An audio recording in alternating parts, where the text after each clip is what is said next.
Bom, sem mais delongas, então, em nome dos candidatos à academia, e em nome do Pacelli, que está nos assistindo e que sempre nos assiste, de Brasília, que é um membro correspondente de Brasília, eu queria saudar todos vocês e gostaria de passar a palavra agora, pediria que todos desligassem o microfone, por gentileza, pediria que a acadêmica Rosa Maria Custódio, por gentileza, Rosa, lesse a oração de São Francisco, por favor. Ela não está presente, Tá sim, tá sim. tá? Tá. Está escurinho, eu peço desculpas. Está cheio de luz aqui, mas eu estou contra a luz. Ok. Boa tarde a todos, é um prazer estar aqui com todos vocês. Essa tertúlia vai ser, como todas as outras, muito especial. Vamos à nossa oração. Senhor, fazei de mim um instrumento de vossa paz. Onde houver ódio, que eu leve o amor. Onde houver discórdia, que eu leve a união. Onde houver dúvidas, que eu leve a fé. Onde houver erros, que eu leve a verdade. Onde houver ofensa, que eu leve o perdão. Onde houver desespero, que eu leve a esperança. Onde houver tristeza, que eu leve a alegria. Onde houver trevas, que eu leve a luz. Ó Mestre, fazei com que eu procure mais consolar que ser consolado, mais compreender que ser compreendido, amar que ser amado, pois é dando que se recebe, é perdoando que se é perdoado, e é morrendo que se vive para a vida eterna. Amém. Amém. Muito obrigado, Rosa. Apenas um rápido esclarecimento para as pessoas que estão aqui novas. A nossa Academia Cristã de Letras não é confessional. O que eu quero dizer com isso? Nós não somos batistas, não somos metodistas, não somos católicos, confessionais, não somos presbiterianos, enfim, nós somos cristãos, tá? Então, isso é uma coisa importante. Cada um, dentro do cristianismo, professa a maneira de ver própria da sua religião. O que nos deve nos imbuir aqui é o clima cristão, né? E o clima cristão é o clima de fraterno, de compreensão, de amor, de respeito. E por que nós rezamos, por que nós lemos a oração de São Francisco? Porque os nossos antecessores, há mais de 40 anos, na década de 70, escolheram, do milênio passado, escolheram São Francisco de Assis, seu patrono da nossa academia. Ele realmente foi uma figura que marcou, foi a figura que marcou o segundo milênio do cristianismo. Então ele foi escolhido. Então, de lá para cá, todas as reuniões que são feitas se lê a oração de São Francisco. É por isso que nós temos a oração de São Francisco, para a gente também entrar num clima fraterno, tá? Como isso vai acontecer, eu vou fazer uma pequena reflexão e vou ler para vocês um pensamento espero que esteja sendo compartilhado, do Jacques Anatole François Thibault, que foi conhecido como Anatole France. Ele era um escritor francês, foi premiado pela Academia Francesa de Letras. Ele foi membro da talvez a mais vetusta academia em atividade no mundo, que é a Academia Francesa, que daqui mais alguns anos completará 400 anos de existência, e também, em 1921, recebeu o Prêmio Nobel de Literatura. Isso aqui é um pensamento dele. Para realizar grandes coisas, devemos não apenas agir, mas também sonhar. Não apenas planejar, mas também acreditar. Com essas palavras, eu faço o nosso minuto de reflexão e vamos passar a tertúlia, tá? Eu queria, com essas palavras também, agradecer muito aos membros da diretoria e da academia que estão ajudando a gente a resolver um imbróglio que nós temos na sede. Então, isso foi assunto cogitado há poucos tempo atrás aqui na reunião da diretoria. Nós temos um imóvel nos Campos Elíseos, estava depredado, e em curto prazo esse imóvel está tendo feito uma reforma, e além de um dinheirinho que a academia está dando, alguns acadêmicos doaram um dinheiro extra para essa reforma, talvez em torno de umas 10 pessoas aí. Então, eu queria agradecer muito e também que esse espírito perpassa a todos aqueles que puderem ajudar a nossa academia. A academia, como eu sempre digo, não é minha, eu sou passageiro, a academia não é da diretoria, a academia é de todos. É de todos os que estão vivos e a gente não pode deixar de esquecer aqueles que já passaram. E essas reuniões das saudades, elas foram feitas exatamente para se cumprir um preceito acadêmico, que é o de manter a vitalidade dos seus membros. O que significa isso? Nós vamos morrer um dia, com certeza. Esse dia, cada vez mais, está próximo, né? Cada dia, um dia mais é um dia menos.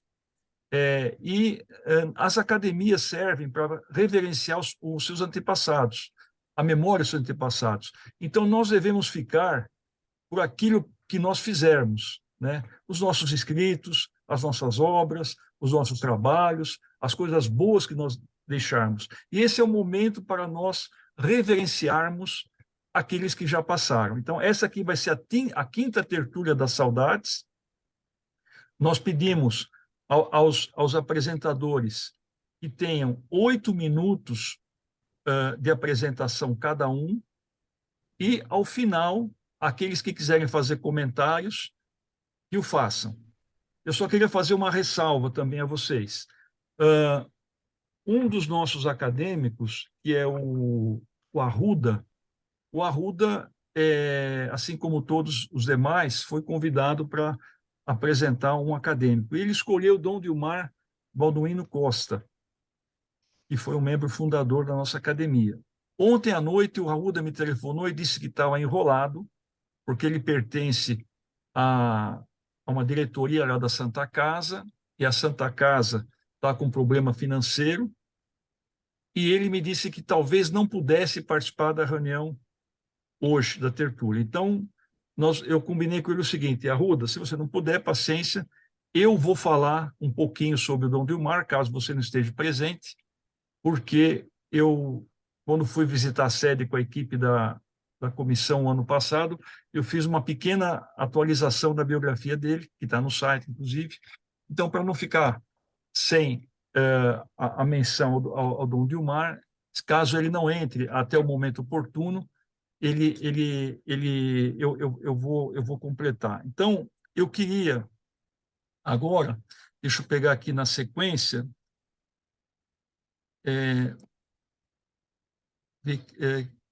nós temos aqui, então, quem seriam os oradores hoje? A de Bonetti, que está presente, depois o Reinaldo Bressani, em terceiro seria o Arruda, e que, no caso, se ele não tiver, eu vou entrar no lugar dele, e se não tiver,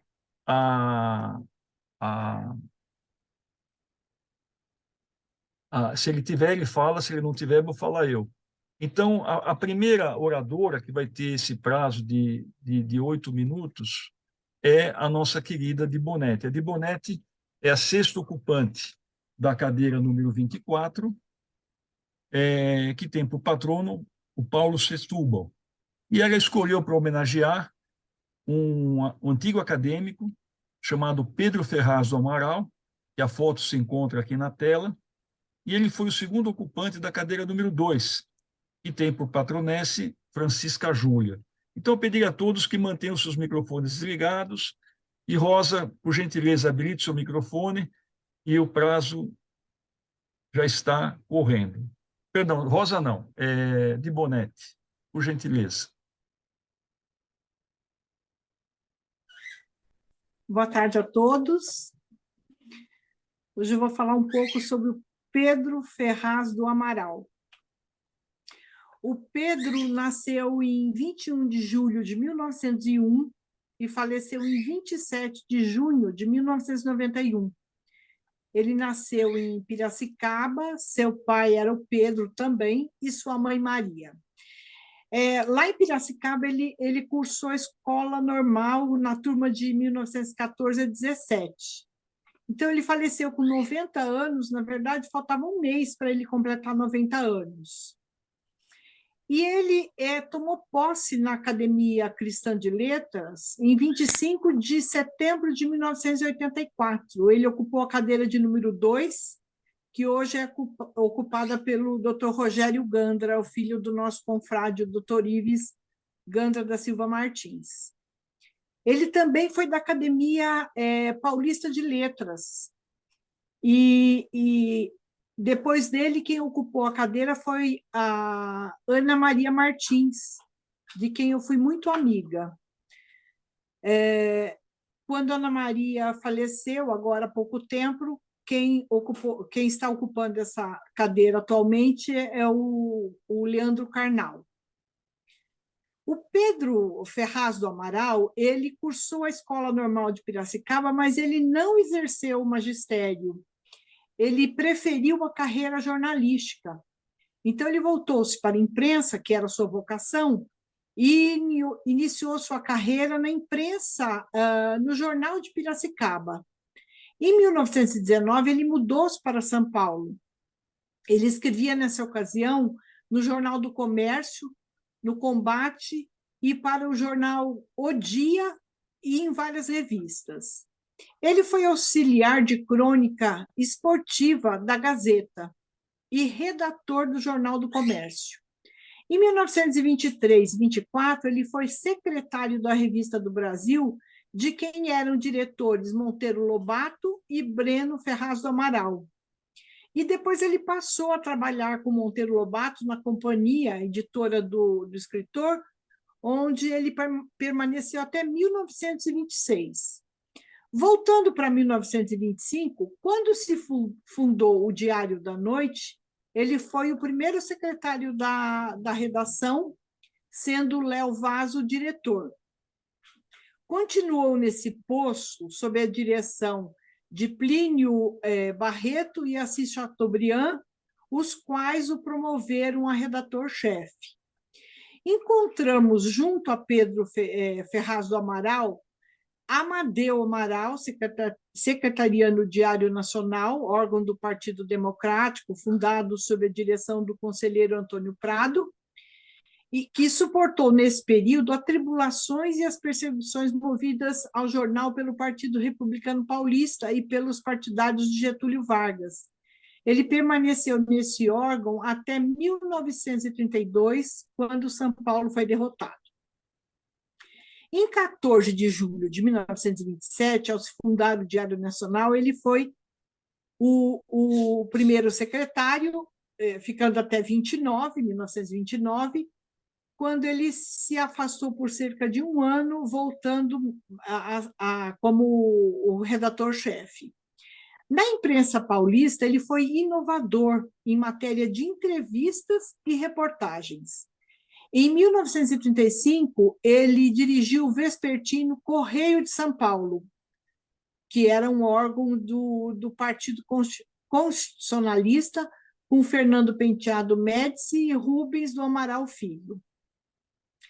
Instituída a ditadura em 1937, ele voltou ao estado de São Paulo, onde iniciara as atividades regulares em 1926. Aí ele ocupou os cargos de diretor do suplemento de rotogravura, com Carlos Vieira de Carvalho, e do suplemento comercial e industrial, este por 15 anos. Neste ano, o Instituto Histórico e Geográfico de São Paulo elegeu ele sócio titular. Ele fez traduções do francês e castelhano, assim como organizou textos e notas de obras de Breno Ferraz do Amaral e Paulo Nogueira Filho.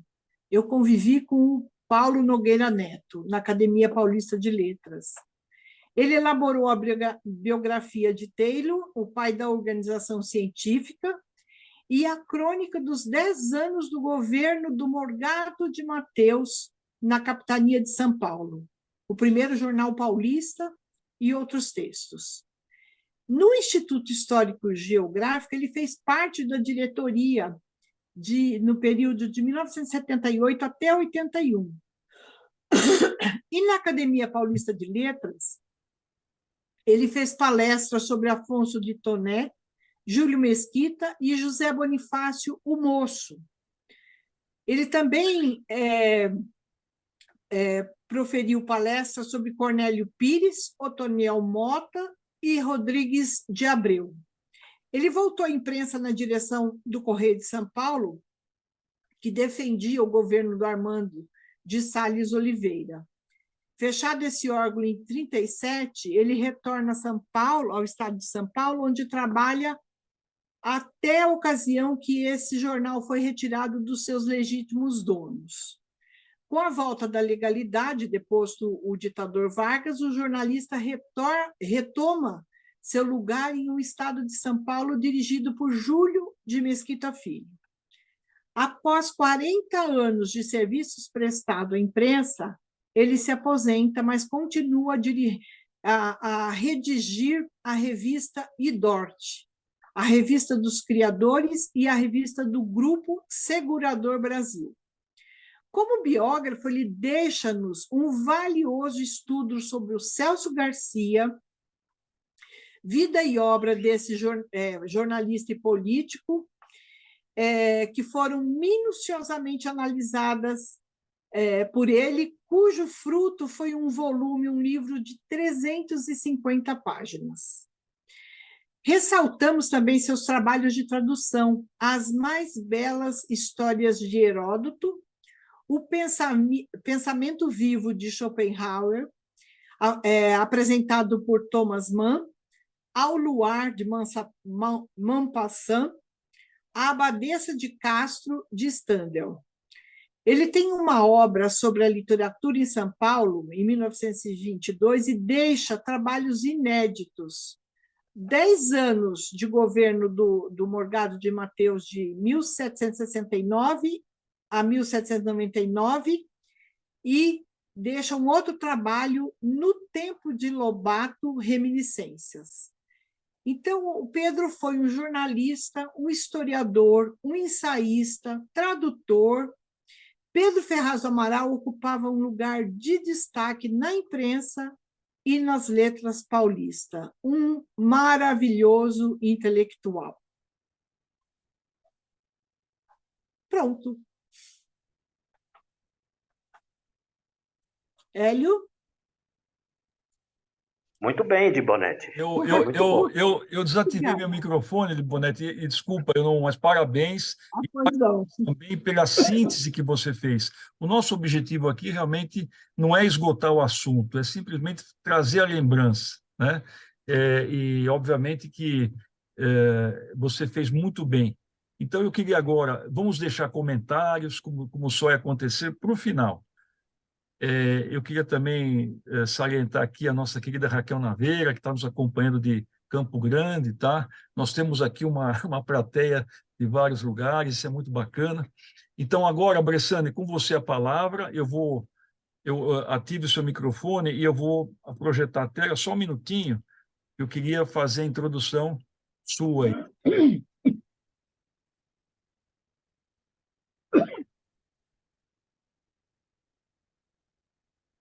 Então, o nosso querido Bressane, ele é o terceiro ocupante da cadeira número 15, e tem como patronesse Santa Teresa d'Ávila. E ele escolheu para apresentar a figura do Paulo Zing. O Paulo Zing foi o fundador, primeiro ocupante da cadeira 34, e tem por patrono, ele escolheu por patrono o padre Antônio Diogo Feijó. Então, Bressane, com você a palavra, e acredito que todos estão vendo aqui na tela também o Bressane e uma fotografia um pouquinho maior do homenageado, que é o Paulo Zing. Bressane, por gentileza. Boa tarde a todos, queridos confrades e confreiras e demais convidados.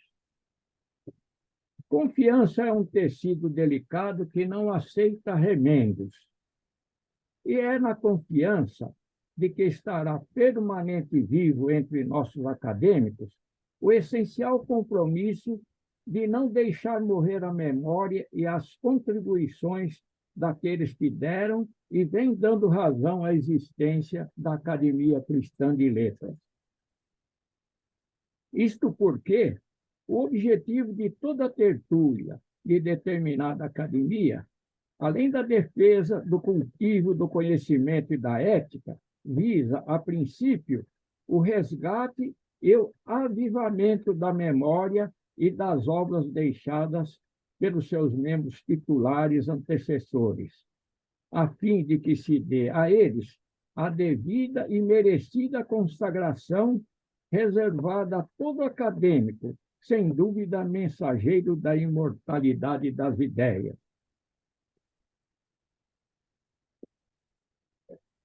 No caso desta tertúlia, especificamente de um dos acadêmicos que nos precederam na ACL, de tal forma a atender àquele conceito de imortalidade que se atribui aos referidos sócios deste silogeu, a fim de que jamais caiam no ostracismo da memória dos que vierem a suceder-lhes.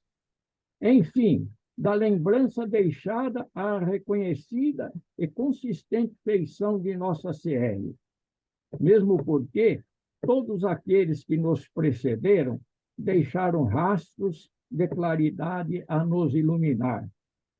E a mim coube nesta oportunidade, e eu faço com muita honra homenagear o acadêmico Paulo Zing, fundador da cadeira número 34 deste sodalício, do qual foi, inclusive, tesoureiro.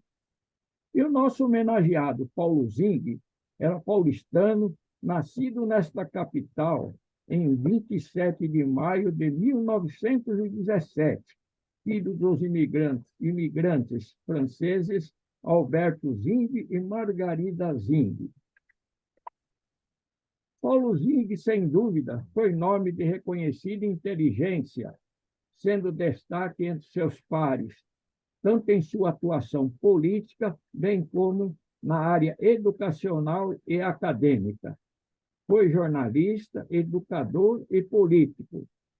Como jornalista, Paulo Zing atuou como redator de vários jornais, tanto em São Paulo quanto no Rio de Janeiro. Em 1948, fundou o jornal Folha do Povo, em Santo André, o qual dirigiu até 1965. Fundou também a primeira revista empresarial brasileira, Direção. Por quase uma década, Paulo Zing presidiu a Associação Paulista de Imprensa, a nossa API. Também como jornalista, participou da defesa dos aliados na Segunda Guerra Mundial, das campanhas contra a corrupção e subversão ao lado dos militares, desde 1962, de onde originou seu movimento, o movimento de 31 de março de 1964. Na esfera política, Paulo Zing ocupou vários cargos e funções de alta relevância. Por exemplo, secretário da Educação e Cultura por 2 vezes, diretor do Departamento de Educação e Recreio da Prefeitura de São Paulo, diretor da Companhia Paulista de Estradas de Ferro, presidente da Sociedade Anônima AMB e Paulistura S.A., dentre outros. Paulo Zing escreveu os livros A Europa em Guerra, As Batalhas da Guerra Política, A Cidade na Formação Política do Brasil, O Roteiro da Revolução Brasileira.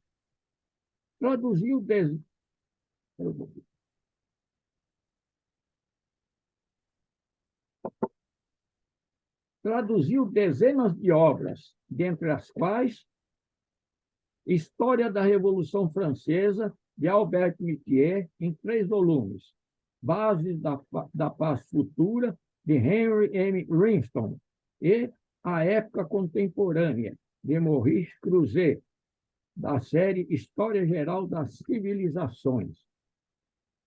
Isto, além de milhares de artigos sobre literatura, história e política. Essa atuação multidisciplinar e dinâmica resultou em várias condecorações recebidas por Paulo Zinghi. Dentre elas estão cidadão honorário de Botucatu, Fernando Prestes, Jundiaí, Irapuru, Osasco e São Caetano do Sul. Também das medalhas. Medalha da França Livre, concedida pelo general de Gaulle, pelos serviços prestados à causa dos aliados na Segunda Guerra Mundial. Medalha de Chevalier de Paume, acadêmicos, do Ministério da Educação Nacional da França. Medalha Cultural José Bonifácio, medalha MMDC e várias outras. Também os diplomas. Diploma de gratidão da cidade de São Paulo, concedido pela Câmara Municipal de São Paulo, além do título de professor benemérito da cidade de São Paulo, concedida pelo ensino municipal da capital. Paulo Zinghi faleceu em 18 de julho de 1991, tendo sido seu corpo velado na Câmara Municipal de São Paulo e sepultado no mausoléu do jornalista no cemitério de São Paulo. Por fim, pós-morte, recebeu denominação com o seu nome em um estabelecimento de ensino e de um logradouro público, ambos na capital paulista. Sem dúvida, Paulo Zinghi teve vida de intensas e variadas atividades que gravaram seu nome de forma indelével na cultura, no jornalismo e na política, além de fundamental participação no seio acadêmico, em especial junto à Academia Cristã de Letras, fato que o faz merecedor de nossos mais efusivos aplausos, além da perpetuação de sua memória e de seus feitos literários deixados ao engrandecimento deste nosso filogeu. Esta, portanto, a figura de Paulo Zinghi.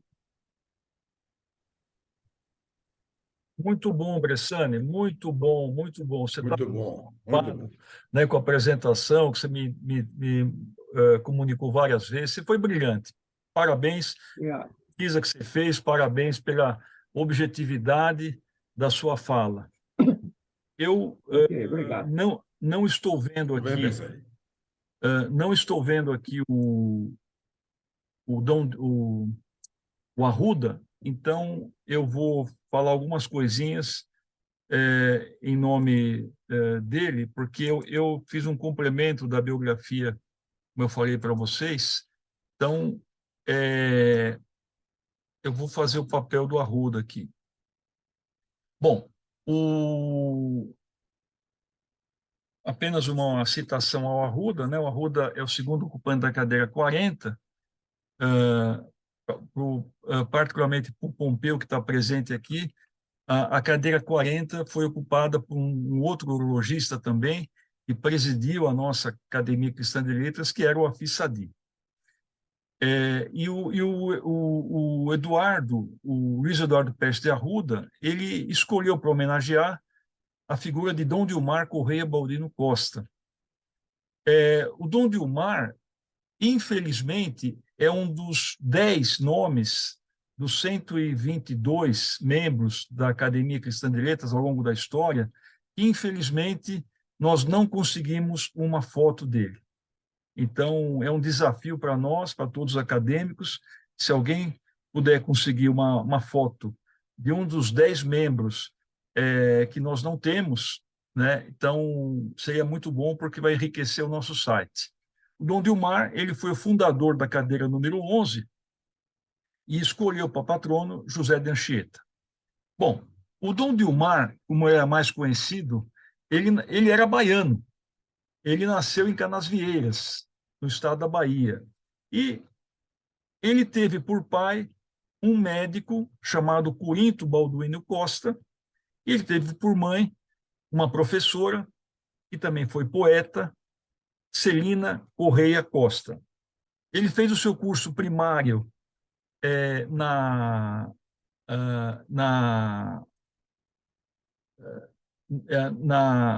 Bahia,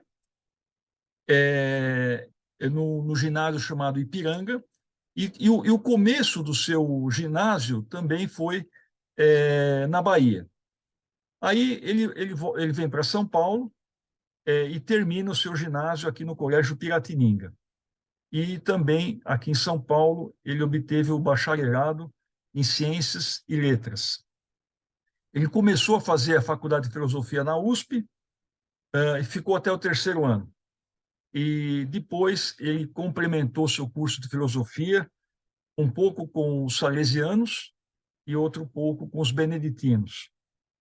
O Dom Dilmar, ele lecionou as seguintes matérias como professor. Então, ele lecionou Geografia, lecionou História, lecionou Português, Latim, Francês, Ciências Naturais, Biologia, e em colégios, tanto colégios, os colégios que ele lecionou, por exemplo, Colégio Técnico de Contabilidade, Colégio Batista Brasileiro, Colégio Bittencourt, Colégio São Salvador, na cidade de Campos também ele lecionou, no estado do Rio de Janeiro, e também nas escolas técnicas Floriano Peixoto, Dom Duarte, Leopoldo, Carlos Mendonça, Escola Paulista do Comércio, e essa na capital de São Paulo. O Dom Dilmar tinha vocação religiosa e, em 1945, ele foi ordenado bispo por Dom Carlos Duarte Costa. Aqui cabe um parênteses. Dom Carlos Duarte Costa, ele era um bispo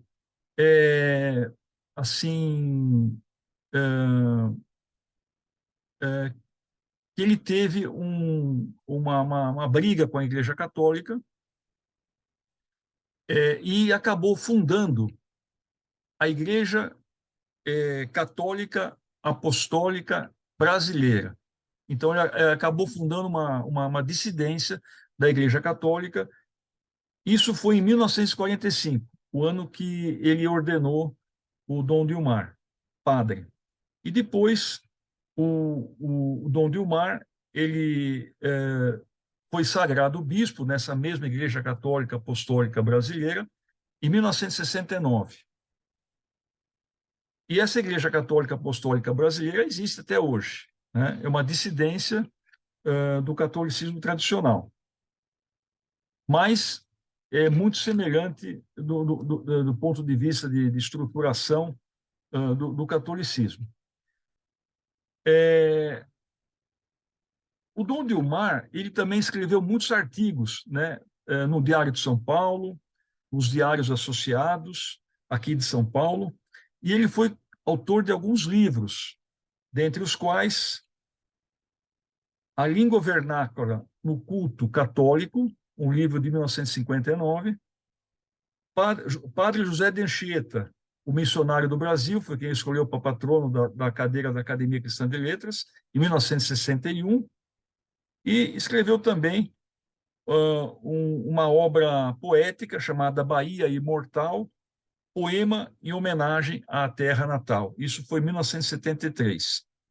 Então, Dom Dilmar, além de religioso, ele foi professor, foi educador e versava sobre várias matérias, como eu falei anteriormente. E, além de tudo, ele foi escritor e poeta também. Ele faleceu aqui na capital paulista em 15 de março de 1992, aos 73 anos de idade. Então, com essas palavras, eu faço essa minha singela homenagem a Dom Dilmar Correia Balduino Costa, fundador da cadeira número 11. Inclusive, que é uma das cadeiras que hoje nós temos 2 membros concorrentes.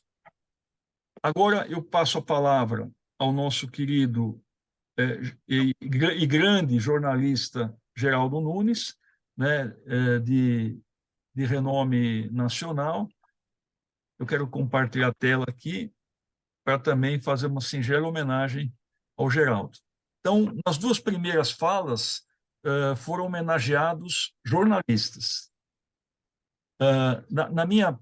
modesta fala, foi homenageado um religioso. E agora o Geraldo Nunes vai acabar... Desculpe. Agora foi.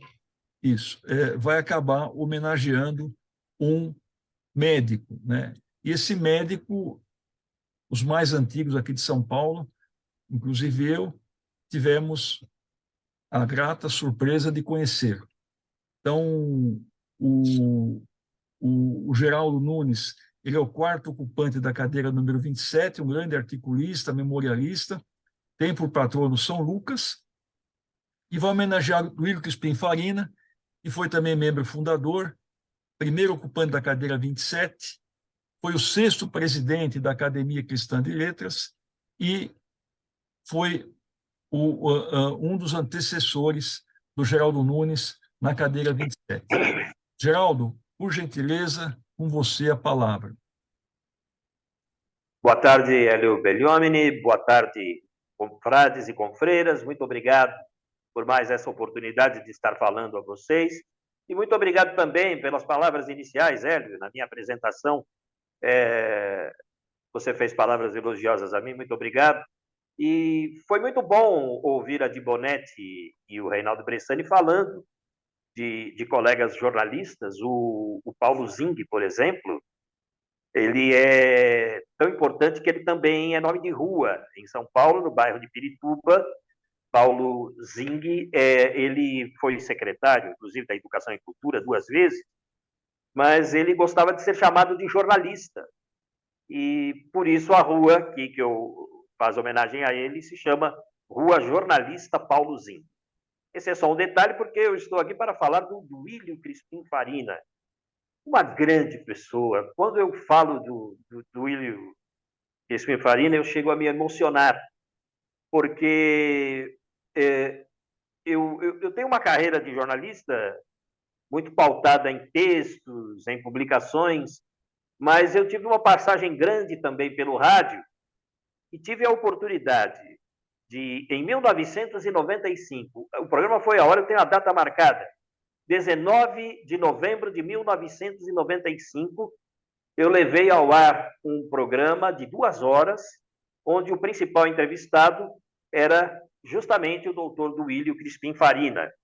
Quem me apresentou o Duílio Crispim Farina foi o poeta Paulo Bonfim. O Paulo Bonfim, quando ele ouviu o meu programa na Rádio Eldorado, que falava de reminiscências de São Paulo, ele ficou muito feliz e telefonou para mim na rádio. Eu fiquei lisonjeado, porque eu imaginava que o Paulo Bonfim fosse uma pessoa de difícil acesso, uma pessoa que não se dava às entrevistas e tudo mais, e o Paulo Bonfim é que me telefona. Então eu fiquei muito feliz na época, e ele passou a me orientar pessoas que pudessem falar de São Paulo no meu programa. E quando ele chamou o Duílio Crispim Farina, eu tive assim uma felicidade muito grande, porque o programa ficou ótimo. O Hélio disse que conheceu o Duílio Crispim Farina, então eu vou fazer uma descrição do Duílio Crispim Farina que eu conheci. Ele chegou à Rádio Eldorado, médico. Ele estava todo de branco, mas não como os médicos. Ele estava com um paletó branco, camisa branca, um lenço de chambre, era um dia nublado desses que nós temos em São Paulo, por longa parte do ano, e também uma calça branca, sapato branco, e ele dava a impressão que tinha saído do banho, tão perfumado que ele estava. E eu tinha, nessa época, uma produtora no programa, uma moça muito bonita, e ele, quando chegou, ele viu a moça, mas que moça bonita, e coisa e tal, uma conversa muito agradável também, no sentido de lisonjear a pessoa e tudo mais. E ela falou, o senhor também é muito elegante. E aí ele fez uma piada. Ele disse que toda pessoa, quando se torna idosa, ela precisa estar sempre asseada e perfumada, porque as pessoas não valorizam muito os idosos. E aí, se o idoso aparece mal vestido, ele perde a graça, segundo as palavras do Duílio Crispim Farina, mas isso ficou na minha lembrança. Aí começamos a entrevista, e eu perguntei, mas quais são as maneiras de amar São Paulo, já que o senhor se diz um apaixonado por São Paulo? E o Duílio Crispim Farina disse assim: existem várias maneiras de se amar São Paulo, e uma delas é através da medicina, no atendimento à sua população, em especial a mais carente. E aí ele citou um episódio histórico muito bonito ocorrido em São Paulo. Durante o século XIX, o doutor Braulio Gomes, nascido em 1854 e que faleceu em 1903, Braulio Gomes circulava por uma das ruas do centro de São Paulo e presenciou uma senhora dando à luz em plena rua. Ele, como médico, acudiu, fez o socorro necessário e depois, terminado o parto, a criança já nascida, aquela mulher não tinha para onde ir. Então ele levou aquela senhora, junto com a criança recém-nascida, até sua casa, porque não havia uma instituição que a acolhesse. E desse acontecimento partiu a iniciativa do Dr. Braulio Gomes de fundar a Maternidade São Paulo em 1894, que funcionou durante 109 anos como instituição beneficente e fechou as suas portas em 2003. E o Dr. Duílio, na época, ele avaliou que durante a década de 1980, que foi a última década em que ele trabalhou na Maternidade de São Paulo, ocorreram, durante aquela década, cerca de 16 mil partos. Então, entre 1980 e 1989, 16 mil partos, ele ressaltou como sendo um número extraordinário para a época. Trabalhou 35 anos como obstetra na Santa Casa, e ele perdeu a conta de quantos partos ele realizou. Aí, curiosamente, ele me perguntou: e você, Geraldo, onde é que você nasceu? Eu falei: nasci na Maternidade de São Paulo. Aí ele ficou muito feliz, ele falou: olha, provavelmente eu posso ter feito o parto da sua mãe. Você pode ter nascido por minhas mãos. Eu falei: puxa, mas que felicidade. E aí ele citou alguns nomes ilustres nascidos na Maternidade de São Paulo. Ayrton Senna da Silva, Amir Klink, Paulo Maluf, William Bonner, Suzana Vieira, Nelson Mota. O Nelson Mota, muita gente pensa que ele é um jornalista do Rio de Janeiro, especializado em música, mas ele nasceu na cidade de São Paulo, na Santa Casa, desculpe, oh meu Deus, da Maternidade de São Paulo. São duas casas muito importantes, a gente acaba misturando os nomes, mas é a Maternidade de São Paulo. O Dr. Duílio nasceu no dia 9 de dezembro de 1921, na Ladeira, Porto Geral. E ele descreveu, naquela entrevista, um pouco do que era a Ladeira, Porto Geral, não muito diferente do que ela é hoje. Uma rua repleta de comerciantes. Ele lembrou que a presença do comércio naquela região sempre existiu, porque havia um porto de areia por onde hoje passa a Rua 25 de Março. O rio Tamanduateí, agora ele está retificado, mas quando ele não estava ainda retificado, as suas margens se abriam, especialmente na época de chuva. E ele era chamado do Rio das Sete Voltas, entre outras atribuições. E havia justamente, onde é a 25 de Março hoje, um porto de areia, nas histórias do Duílio Crispim Farina. Depois ele contou que ele se mudou daquela casa, junto com os pais, e foi morar na própria Rua Frei Caneca, onde ele assistia às andanças da população em torno ali da Maternidade de São Paulo, da Rua Frei Caneca. E aquilo também ele acredita que tenha sido um incentivo para que ele se tornasse médico, mas o principal incentivo foi o fato do pai dele ter estudado medicina no Rio de Janeiro e não ter concluído o curso. E o pai ficou muito sentido com isso, e sempre reclamava, sempre dizia que não teve condições de concluir o curso de medicina, e o Duílio, então, até para homenagear o pai, fez os estudos dele em medicina. E tinha uma profunda admiração por Arnaldo Vieira de Carvalho, e ele gostaria muito de ter conhecido. Ele disse que a grande tristeza da vida dele foi não ter conhecido pessoalmente o doutor Arnaldo Vieira de Carvalho, que foi o fundador da Faculdade de Medicina, que ele muito bem gostava de chamar de Casa de Arnaldo. Ele até dizia: amar São Paulo e a Casa de Arnaldo. Esse era o grande mote da vida do Duílio Crispim Farina. Ele me disse também que havia na casa dele uma imagem de um santo que hoje as pessoas não se lembram mais. Santo Elesbão. Eu falei, mas de onde o senhor conheceu esse Santo Elesbão? Aí ele me disse que o avô dele chegou a frequentar a Igreja do Rosário, que ficava onde hoje está a Praça Antônio Prado, no centro. Era uma igreja voltada aos escravos. Então, era a Igreja de Nossa Senhora do Rosário dos Homens Pretos. E os escravos enterravam os próprios escravos nas imediações daquela igreja, mas só poderiam fazer na parte noturna, porque não era permitido que se sepultassem escravos durante a luz do dia. E depois essa igreja foi demolida e transferida para o Largo do Paissandu, onde hoje está a Igreja do Rosário. Só que a imagem do Santo Elesbão não é mais vista nesta igreja.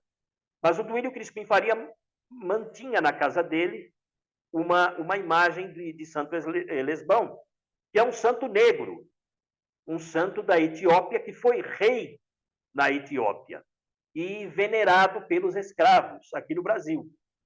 E ele guardou essa imagem, que é também algo de muito valor histórico para todos nós. A fama do Santo Elesbão terminou com o fim da escravidão, segundo dizia para nós o Duílio Crispim Farina, que foi também aluno do Ginásio do Estado. Seria aí uma história à parte eu contar para vocês o que ele me disse do Ginásio do Estado. E era uma escola estadual, dificílima de entrar, era preciso fazer um exame de admissão muito rigoroso, e que as crianças eram preparadas pelos pais para ingressarem no Ginásio do Estado, aquela indicação: a partir de agora você não vai poder brincar tanto, você não vai se divertir nos fins de semana, porque você vai precisar estudar para ir bem no Ginásio do Estado. E ele estudou no Ginásio do Estado, teve vários professores, ele contou a história de vários professores. Mas eu vou só lembrar de um, que é o Freitas Vale, o dono da Vila Quirial, o grande mecenas da Semana de Arte Moderna de 22. O Duílio Crispim Farina foi aluno do Freitas Vale, e o Freitas Vale dizia para os alunos assim: ao saírem da sala de aula, nada de correria, andem como homens, sem sobressaltos, quer dizer, para não ficar pulando, fazendo estripulias. Então, e ele se lembrava muito bem dessas orientações do Freitas Vale. E para concluir, já que o meu tempo ultrapassou aí os 8 minutos, Duílio Crispim Farina faleceu numa data que eu acho que ele se sentiu muito lisonjeado com essa data. 25 de janeiro de 2003. E a missa de 7º dia do Duílio Crispim Farina foi celebrada na Igreja Nossa Senhora do Brasil. Eu não sei se o Gabriel está presente, o Gabriel Quack, nosso confrade. Sim. O Gabriel me mandou essa semana uma oração a Duílio Crispim Farina, feita pelo poeta Paulo Bonfim, e lida durante aquela missa, numa homenagem ao Duílio Crispim Farina. Como eu já estourei o tempo mesmo, eu vou ler essa poesia para vocês, porque é algo bonito, não é da minha cepa, da cepa do poeta Paulo Bonfim, algo maravilhoso. Permitam-me colocar o binóculo. No dia... pois bem, a oração a Duílio Crispim Farina foi pronunciada na Igreja de Nossa Senhora do Brasil, por ocasião de sua missa de 7º dia. Vamos abrir aspas para o poeta Paulo Bonfim. No dia 25 de janeiro, pela manhã, os sinos poderiam soar em homenagem à cidade aniversariante. À noite, esses mesmos sinos deveriam dobrar pela partida do enamorado da alma desta metrópole. Ninguém amou São Paulo como Duílio Crispim Farina. Orquestrou o mistério dos bairros, o madrigal das velhas chácaras, a sonata das ruas, a oração dos templos, o noturno dos documentos históricos, o acalanto das lembranças e a sinfonia de sua Pauliceia. Com o adeus de Duílio, tarjam-se de luto a Casa de Arnaldo, a Academia Paulista de Letras, o Instituto Histórico e Geográfico de São Paulo, a Academia Paulista de História, a Associação Paulista de Medicina e a Academia Cristã de Letras, e o coração de seus amigos. Falo por seus filhos, seus netos e seus irmãos em São Paulo de Piratininga, pela bandeira que tanto amou e que tremula hoje, lenço de adeus e lança de esperança com 13 listas guerreiras, acrescidas do crepe de nossa dor. Duílio seguiu ao encontro de seus maiores, ou simplesmente se encantou em nossa saudade, transfigurado em nume tutelar da terra dos paulistas. Parte o condestável que nos leva à espada de seus escritos, o elmo de sua voz, o escudo de sua causa, o lema de seu brasão, o tema de sua vida. Paulo Bonfim, fecha aspas. Obrigado. Muito bom, Geraldo, muito bom. Você realmente brilha. Obrigado, Hélio. Obrigado pelas palavras. Deixa só eu dar uma ajeitadinha aqui.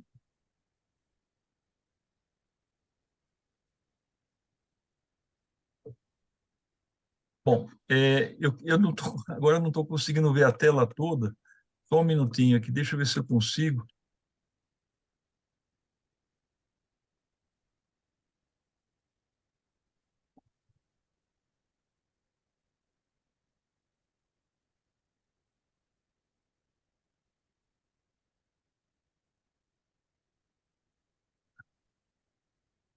Não sei por que não estou conseguindo.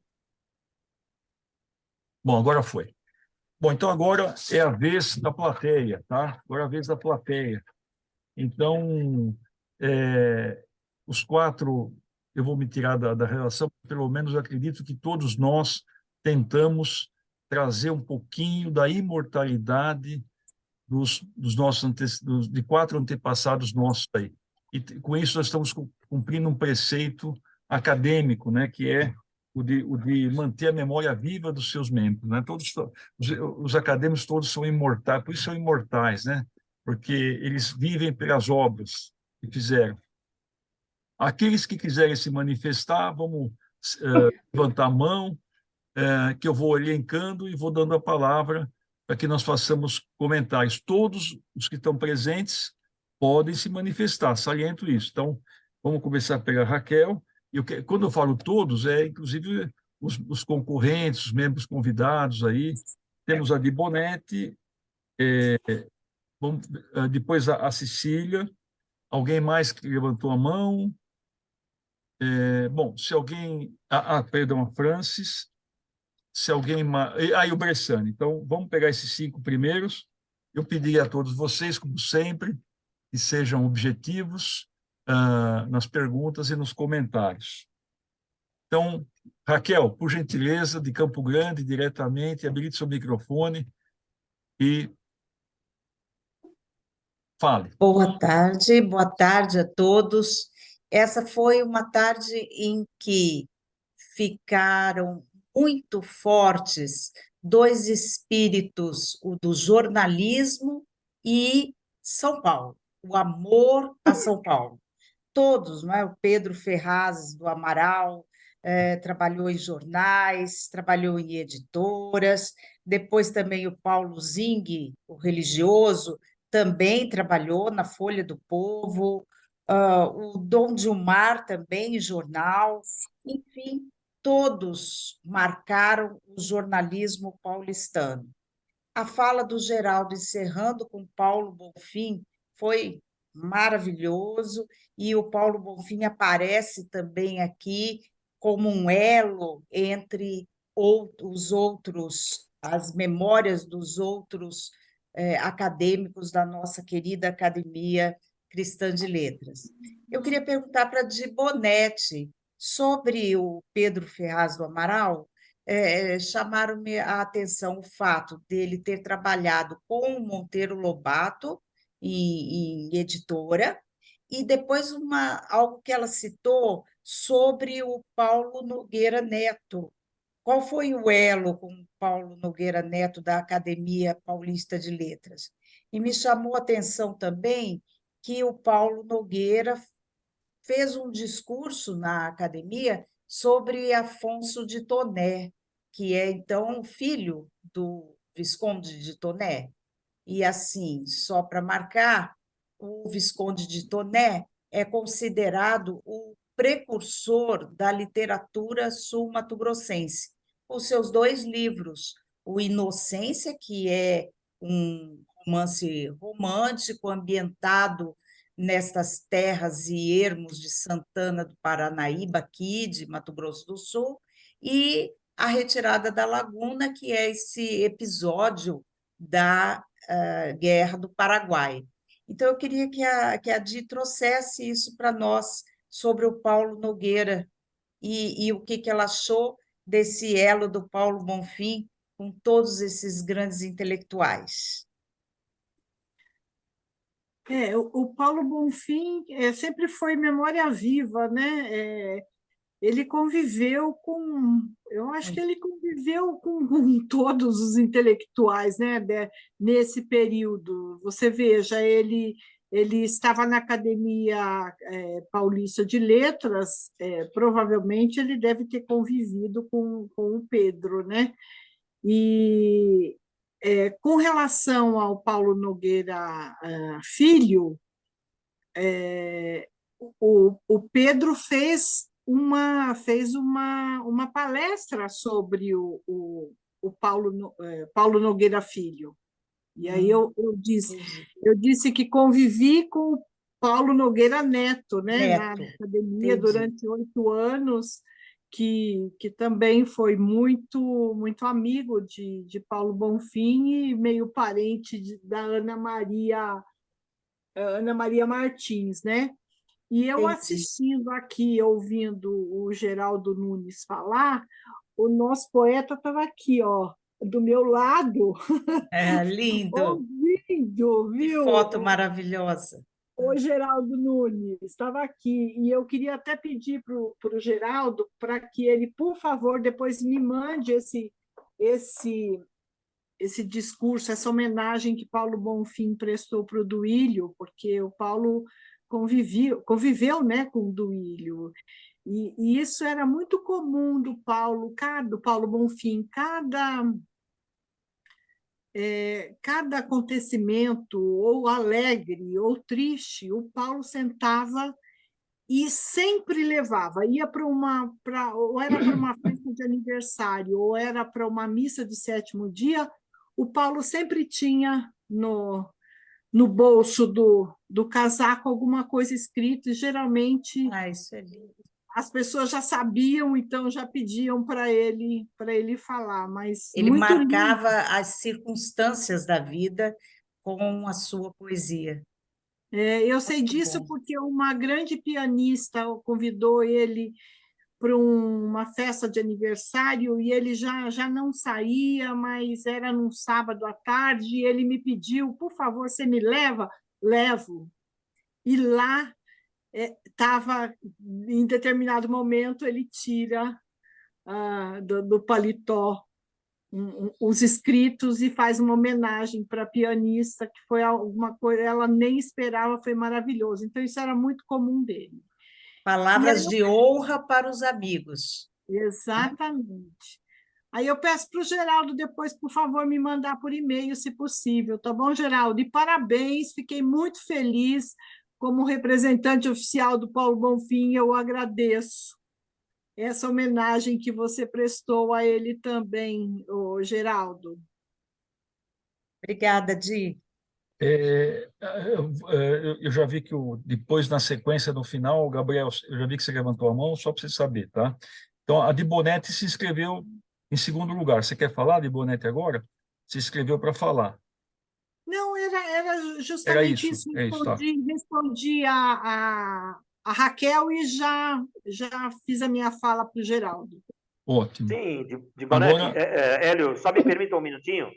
Eu vou encaminhar tanto essa poesia que o Gabriel mandou para mim, então é importante fazer menção sobre isso, que foi o Gabriel Kuak, que obteve a cópia dessa poesia, ele me mandou pelo WhatsApp para que eu acrescentasse a esse nosso encontro. Então, eu vou encaminhar, sim, através do Gabriel, a postagem para Di Bonetti.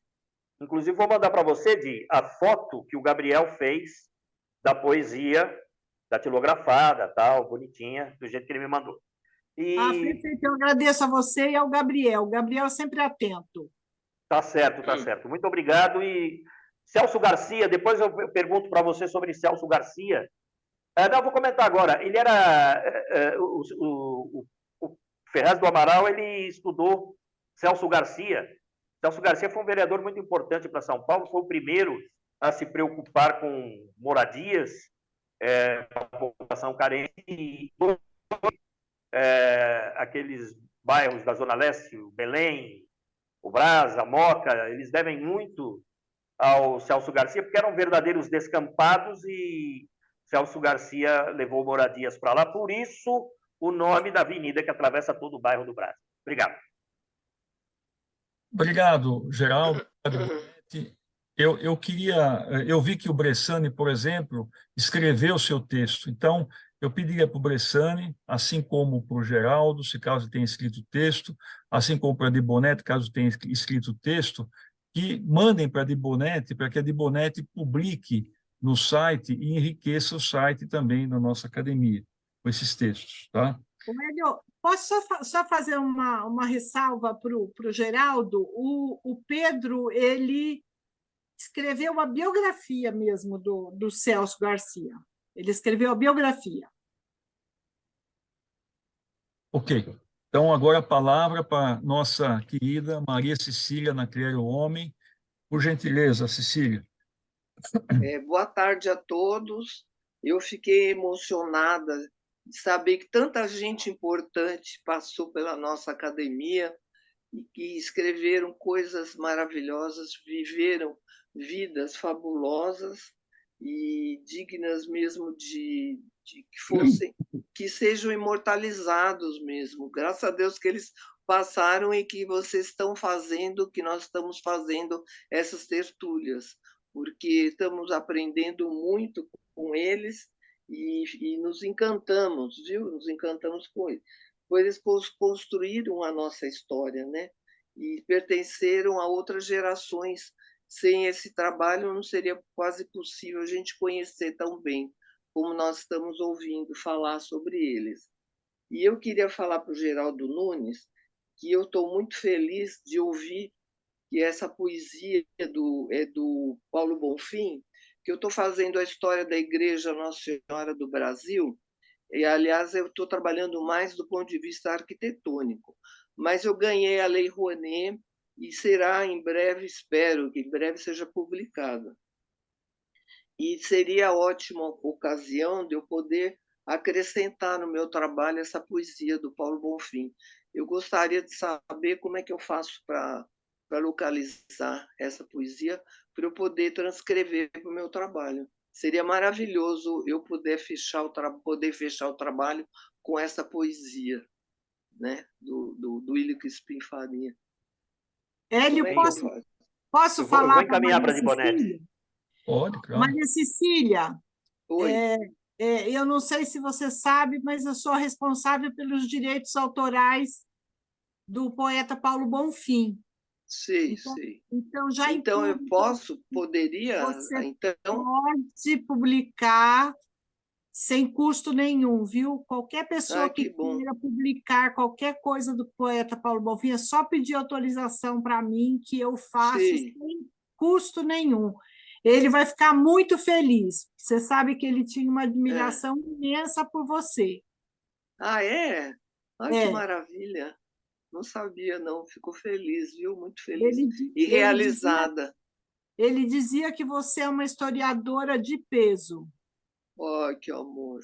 Que delícia. Que coisa boa saber disso. Hoje foi um dia formidável para mim, viu? Ficar na história.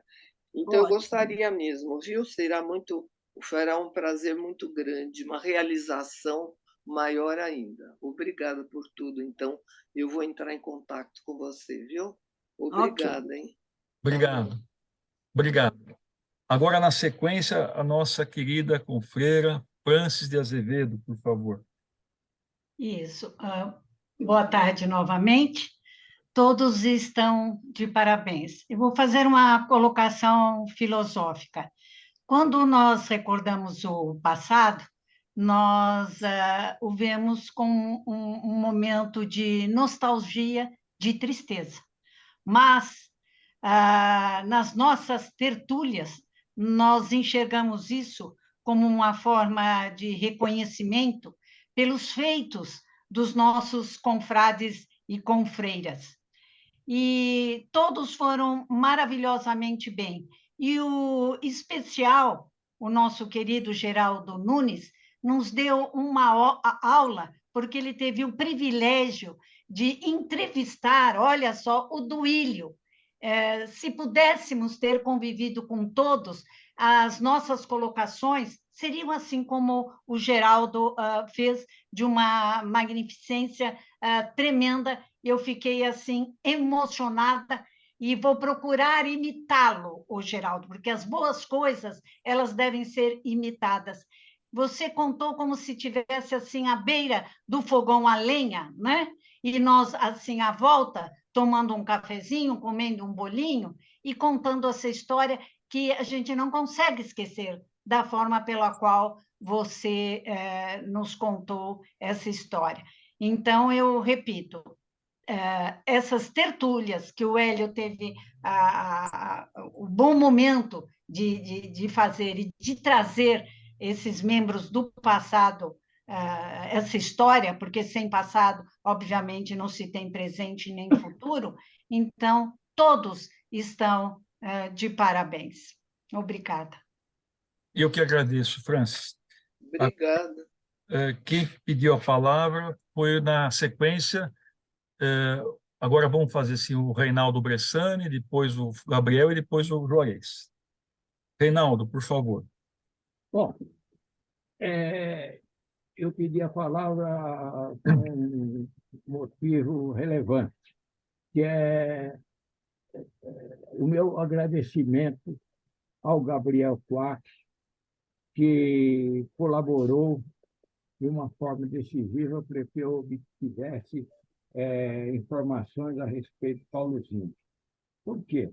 Paulo Zing, ele foi quase tudo aqui, foi até um pré-candidato ao governo do Estado de São Paulo. Só não saiu, de fato, candidato, porque era um partido pequeno, e nas composições ele acabou não saindo. Mas, apesar de tudo, ele foi jornalista, como a gente sabe, foi político, professor, uma série de coisas. Participou de 1001 jornais, como redator, e hoje em dia não se sabe muito dele, não se tem uma informação sobre a família, nada. Então, o Quach foi buscar, num relacionamento que ele teve da época lá do Jânio Quadros, aquele de onde surgiu, com quem o Paulo Zing, inclusive, trabalhou,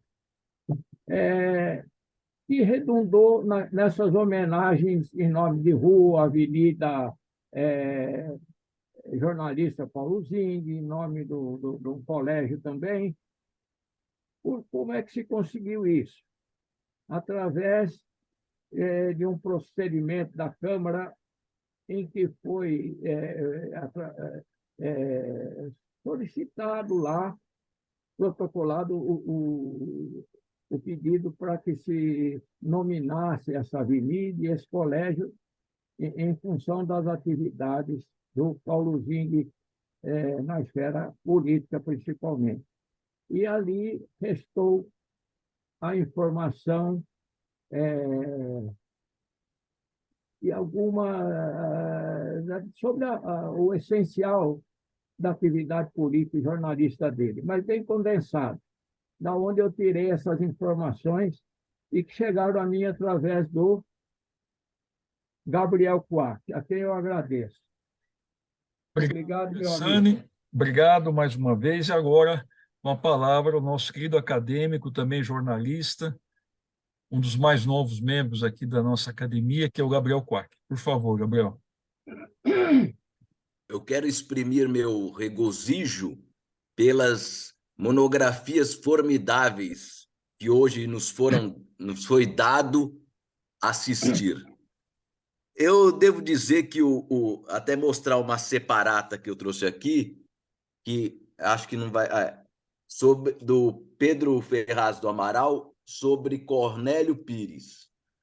Cornélio Pires foi um caipira, mas foi um dos pioneiros da indústria fonográfica brasileira, dos primeiros disqueiros que publicou. Era um piadista também, contava piadas do humor caipira, não é? Tem livros publicados, etc. Foi uma pessoa que marcou muito o imaginário de São Paulo, digamos.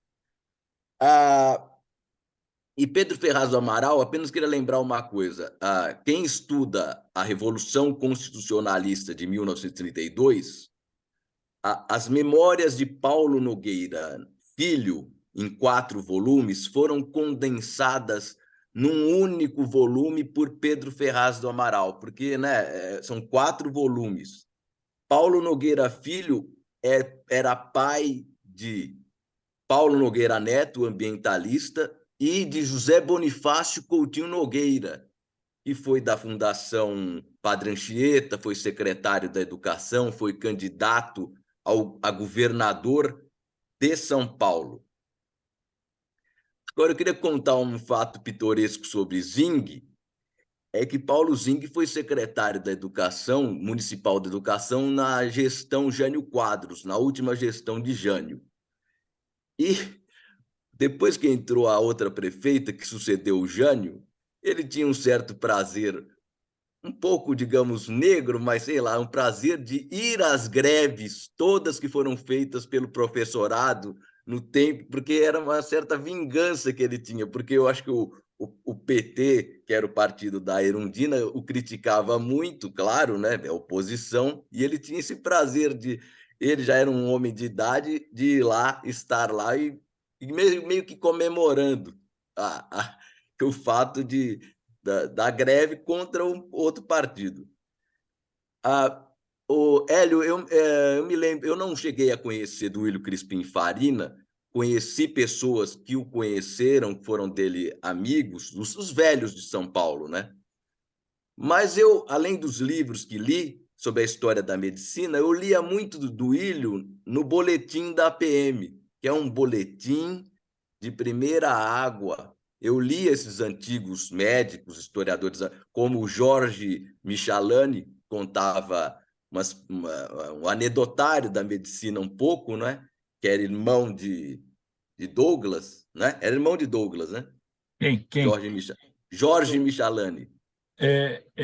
Sim, sim. E eu lia muitos desses nesse boletim. Lia, inclusive, meu grande amigo Nelson Guimarães Proença, excelente homem público, a quem saudei na Academia de Letras de Campos do Jordão. Então, eu fico assim, e devo dizer, anotar por derradeiro, o quanto faz falta o programa radiofônico deste Geraldo Nunes, São Paulo de todos os tempos. É uma saudade dolorida que tenho desse programa, que era a memória de São Paulo, era a memória do Brasil, eu diria. E ele tem que nos prodigalizar, Geraldo Nunes, esses programas, essas entrevistas. Ele já faz a partir de um programa de áudio que ele tem, e nós vamos cada vez mais revisitar esses programas. Queria mais uma vez saudar e felicitar os colegas pelas excelentes biografias, a de Bonetti pela sua ternura filial a Paulo Bonfim. Paulo Bonfim era assim, ele tinha uma facilidade com as palavras. Eu soube de uma vez um colega nosso, ele ditou um prefácio ao telefone, e sempre prosa poética. Prefácios, discursos de saudação, necrológios. O Paulo foi um ser único, foi um ser único. É isso aí, meus parabéns, é a nossa academia que se engrandece mais uma vez. Então, Hélio, deixa só fazer uma fala em cima do que o Gabriel falou. Antes de conhecer Paulo Bonfim, eu estava trabalhando no livro da Nazaré Thiollier, filha do René Thiollier, e ela falou, eu quero que o Paulo Bonfim, que era muito amigo dela, faça o prefácio. Nós ligamos para ele, eu não conhecia o Paulo Bonfim ainda, nós ligamos para o Paulo Bonfim, ela conversou com ele, fazia algum tempo que não falava, e ela convidou ele para fazer o prefácio. E ele falou, não vou fazer, porque já ando muito cansado, não consigo fazer, não, vamos deixar para lá. Desligaram o telefone. 30 minutos depois, o Paulo Bonfim liga para ela, e ela passa o telefone para mim, e ele ditou. Eu escrevi à mão o prefácio, que é maravilhoso. Então, Gabriel, é isso mesmo. Esse era o Paulo Bonfim. Muito obrigado. Olha, vejam que riqueza de reunião, né? A gente assistia às apresentações com comentários vividos de muitas pessoas aqui presentes, né? Que riqueza. Parabéns, obrigado mesmo, viu? Eu queria passar a palavra agora ao Juarez, que me pediu a palavra, depois o Carlos Pompeu. Juarez, então, habilite o microfone. Bom, boa tarde a todos. A minha palavra vai exatamente de encontro com a inusitada situação da nossa academia, que nessa tertúlia, doutor Hélio, ela tem que ser continuada, tem que ser perene aqui na nossa academia para reviver exatamente a memória dos nossos antepassados. Então, eu me sinto lisonjeado por dois polos. Primeiro, por pertencer à nossa academia e ter a oportunidade de reviver as histórias aqui narradas pela Bonetti, pelo nosso querido Bressani, o Hélio e o Geraldo Nunes. E, por outro lado, é o compromisso que eu tenho, que a cada dia se acirra mais, por ter escolhido São Paulo para viver e trabalhar. Eu sou mineiro de nascimento, morei no Rio para me formar e vim para São Paulo por escolha, por opção pessoal aqui para a cidade. Então, eu queria dizer que essa tertúlia de hoje me fortalece e me estimula a seguir no caminho onde eu me encontro hoje.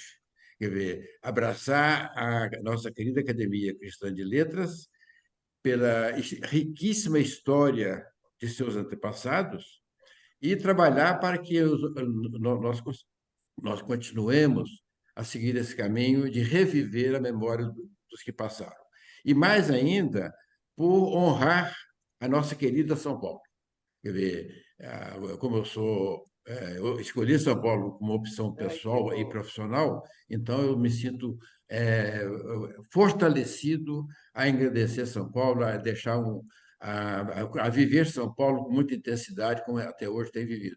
Então, eu queria cumprimentar os relatores de hoje, de Bonetti, o Bressani, o Hélio e o Geraldo, com as suas colocações muito bonitas sobre o doutor Diuri, que eu já conhecia algumas delas por leitura do livro do Dr. Hélio Pergolomini, e que ele descreveu com muita clareza a vida e o passado do Dr. Crispino. E eu queria, então, mais uma vez, para cumprimentar todos os colegas que estão aqui presentes na nossa reunião e dizer da minha alegria de reviver episódios tão importantes que enriquecem a nossa academia. Muito obrigado a todos. Obrigado, doutor Valente. Joris. Obrigada. Obrigado. Pompeu, Antônio Carlos Lima Pompeu, com você a palavra, Pompeu. Habilite o microfone, por favor.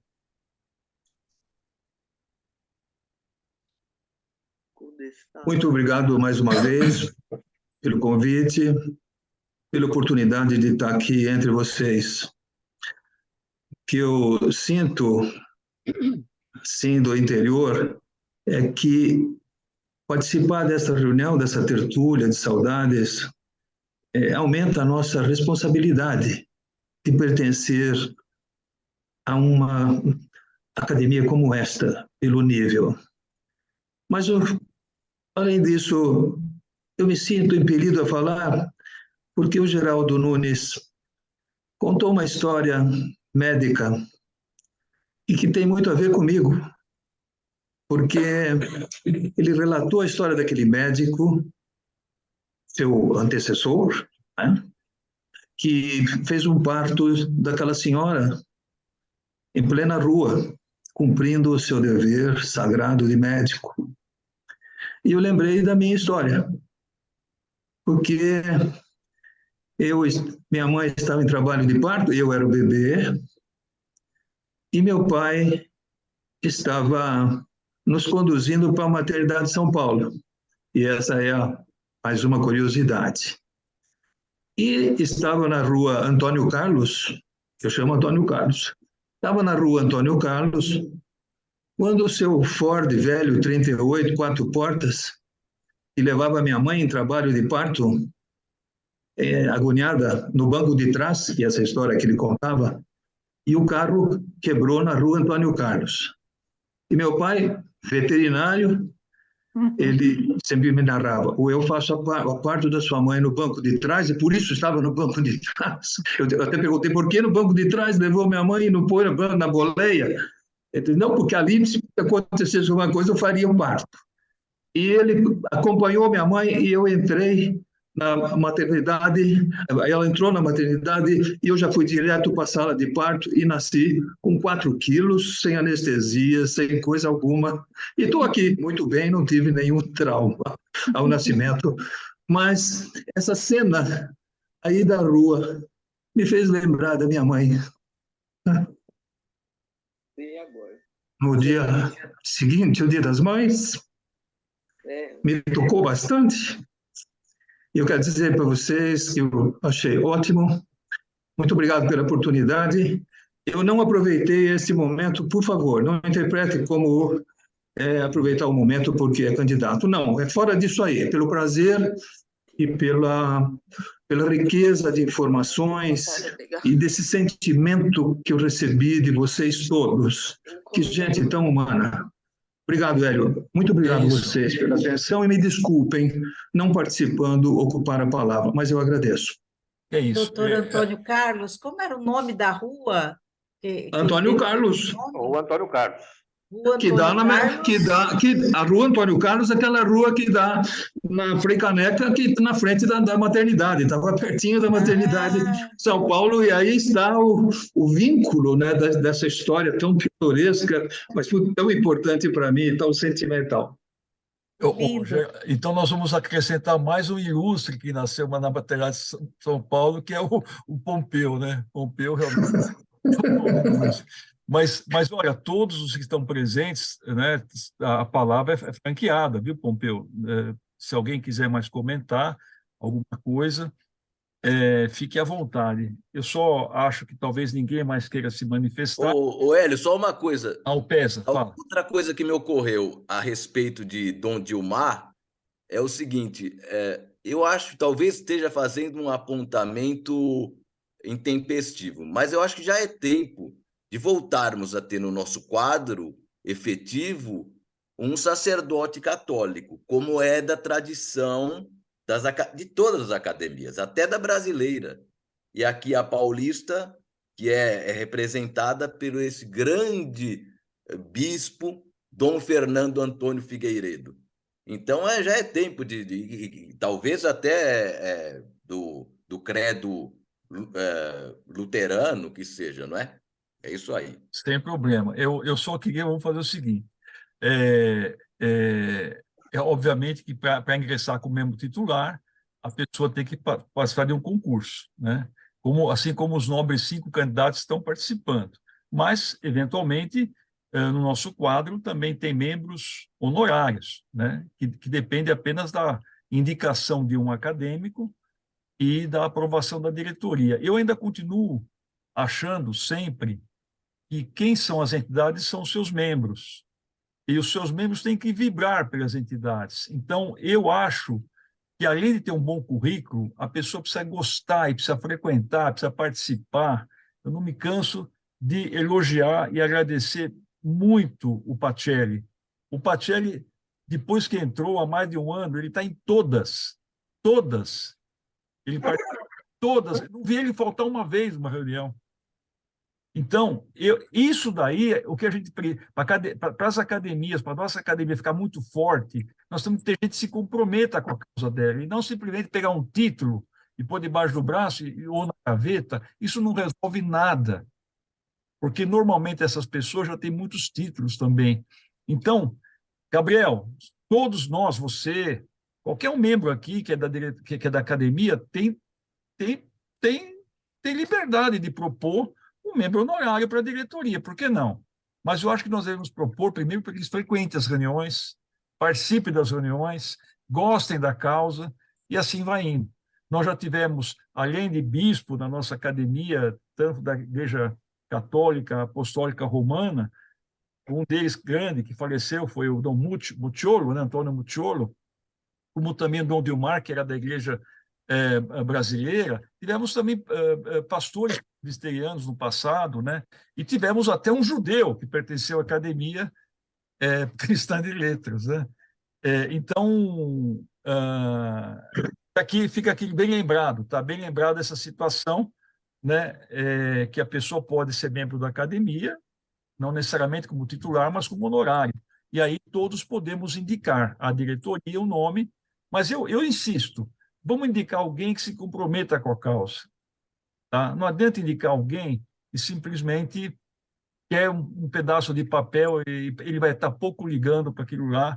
E eu acho que alguém que se comprometa com a causa. Como tivemos também um padre que faleceu recentemente, lá, o jesuíta, eu esqueci o nome dele agora. Pastor Paulo Sintra. Eu passou Não, é o Schneider, Schneider, que era jesuíta, o Paulo Sintra, que era da presbiteriana, né? E assim por diante.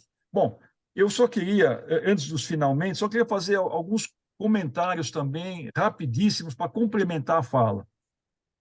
O Geraldo falou bem, né? O Crispim Farina, ele pertenceu à Academia Paulista de Letras. E o Crispim Farina pertenceu à cadeira número 40 da Academia Paulista de Letras. Essa cadeira tinha sido ocupada nada mais nada menos pelo Menalti Del Picchia, que foi o grande, né, homem das letras aqui, um dos grandes das letras aqui de São Paulo.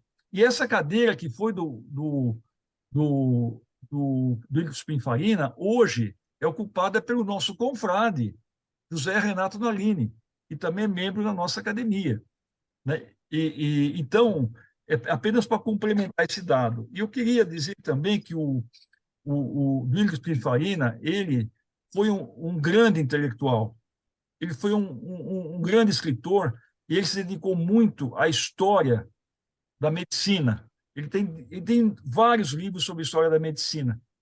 E o nome do Farina é comparado a nomes como Licurgo de Castro Santos Filho, ao grande, meu querido professor Carlos da Silva Gacás, ao Ivolino de Vasconcelos. Então, o nome do Crispim Farina está entre os tops ali, daqueles que foram grandes na história da medicina.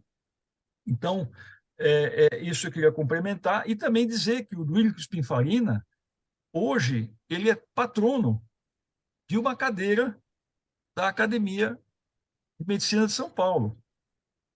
Então, nós vimos aqui que diversos nossos membros do passado, hoje, são honrados com nome de praça, nome de anfiteatro, nome de colégio, nome de rua.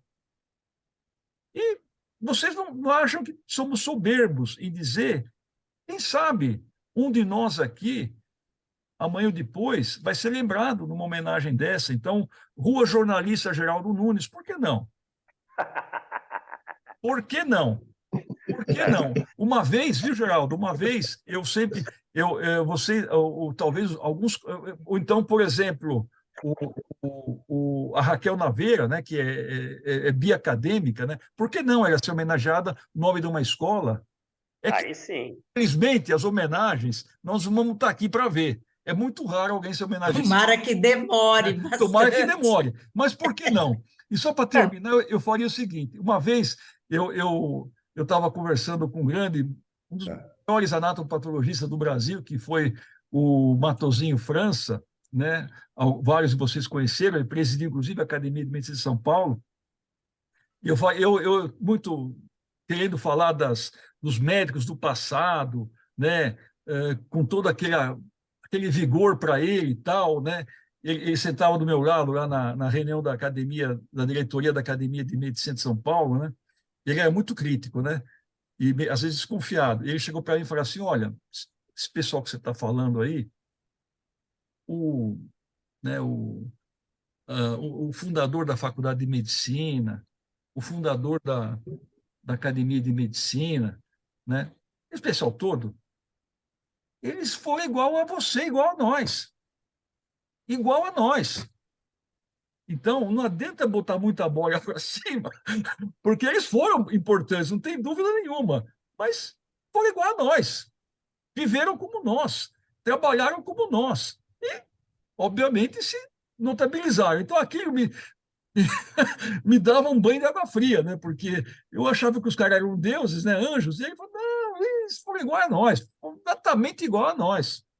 Então, eu estou falando isso para dizer que todos vocês e todos nós temos o privilégio de conviver nisso que o grande ex-presidente da nossa academia, que era o Adolfo Leme Giglioli, falava: isso aqui é um oásis no meio da cidade de São Paulo. Ele não cansava de repetir essa frase: nós estamos num oásis no meio da cidade de São Paulo, que é esse relevo cultural que todos nós vivemos aqui, e agora, obviamente, via internet, né? Via plataforma Zoom.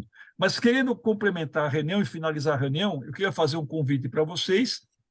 Deixa eu ver se eu acho aqui esse convite. Só um minutinho, Hélio, o Pesa quer falar. Ah, perdão, Pesa, mil desculpas, eu esqueci. Tudo bem, tudo bem. Mil desculpas. Fala, Pesa, por favor. Maravilhosa. Sempre elegante, hein? Sempre elegante, Pesa. Que bonito, hein? Você está vestido, rapaz. Palavra com você. Então, gente, que tertúlia maravilhosa. Foi uma verdadeira passada na saudade mesmo. Parabéns, senhores oradores, pelas magníficas explanações. Parabéns pelos caríssimos confrades e confreiras que fizeram uma interação maravilhosa aí, que fiquei emocionado. Muito obrigado. Parabéns a todos. Obrigado, Pesa, obrigado, viu? E só para você saber, na nossa academia nós já tivemos dentista também, como você, viu, Pesa? Só para você saber, tá? Mas cantor de ópera só ele. Não, cantor de ópera só eu conheço, é só ele mesmo. Deixa eu ver se eu consigo achar aqui. E tem mais, Geraldo. Quem for ingressar no nosso Sodalista agora vai conviver com os brindes do Dr. Pesa. Exatamente. Brindes... Já estão prontos. Brindes musicais. Também. Então, olha, meus amigos, eu queria passar essa mensagem para vocês. A Thaís, a nossa querida Thaís, a mais jovem membro da Academia Cristã de Letras, né? Ela me pediu desculpas não poder participar dessa tertúlia, porque ela está doente, ela está com um quadro gripal forte, com voz muito rouca, então ela pediu para não participar, mas vamos torcer para que ela fique boa logo. E quem vai apresentar a tertúlia do mês que vem, no dia 20 de junho, vai ser a Thaís. Thaís Fernanda Maú Bizarria, para quem não sabe, ela é uma advogada e ela, como alguns já perceberam aí, ela é repentista. Ela consegue fazer uma poesia após uma tertúlia, né? Então, ela vai falar sobre direito e poesia em sintonia. Para quem não sabe, a Thaís, ela tem livro que ensina direito através da poesia. Então, vai ser uma tertúlia, acho que muito leve, muito agradável, e também eu conto com a participação de vocês prestigiando a Thaís, muito presente nas nossas reuniões aqui também. Então, olha, pessoal, muito grato pela atenção. Essa tertúlia, se Deus permitir, em breve vai estar no site nosso, todos poderão revê-la e passar para outras pessoas também. E até o próximo mês, se Deus assim permitir. Muito obrigado por tudo que vocês fazem, pela presença de vocês aí, tá? Obrigado. Muito bom, Hélio. Belíssima. Obrigada. Parabéns a todos. Muito Parabéns obrigado. Um abraço a todos. Muito obrigada. Tenha uma boa férias. Boa tarde a todos. Tarde. Bom descanso. Maravilha. Boa tarde. Fiquem todos com Tarde. Deus. Obrigado. Amém. Até mais, Amém. até mais. Amém. Tchau.